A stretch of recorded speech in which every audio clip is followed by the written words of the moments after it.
मैं आप सबके लिए कितने महत्व के प्रश्न जो कई प्रकार की एग्जाम में यूजफुल होंगे वो लेकर आई हूँ। पहला, किसे एक आधुनिक हिंदी कविता का सिंहद्वार कहा जाता है? भारतेंदु युग को। द्विवेदी युग के प्रवर्तक कौन थे? महावीर प्रसाद द्विवेदी। हिंदी का पहला सामाजिक उपन्यास कौन सा माना जाता है? भाग्यवती।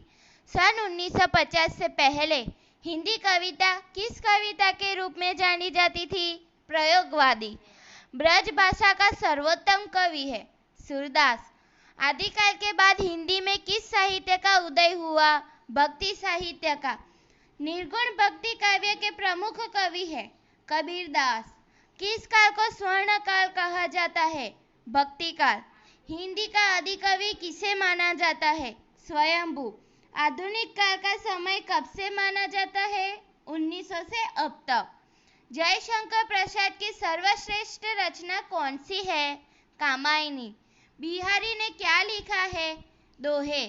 कबीर किसके शिष्य थे? रामानंद। पद्मावत महाकाव्य कौन सी भाषा में लिखा है? अवधी। चप्पू किसे कहा जाता है? गद्य और पद्य मिश्रित रचनाओं को।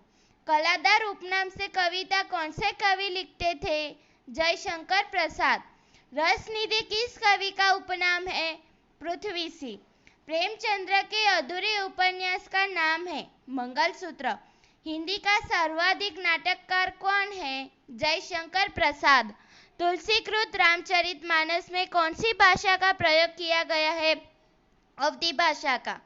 एकांकी के जन्मदाता कौन है? Dharmveer Bharti.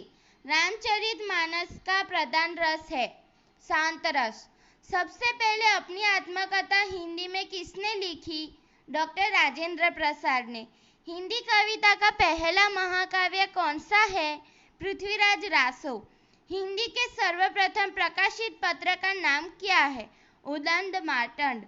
Please like, share and subscribe and press the bell icon for more updates. Thank you.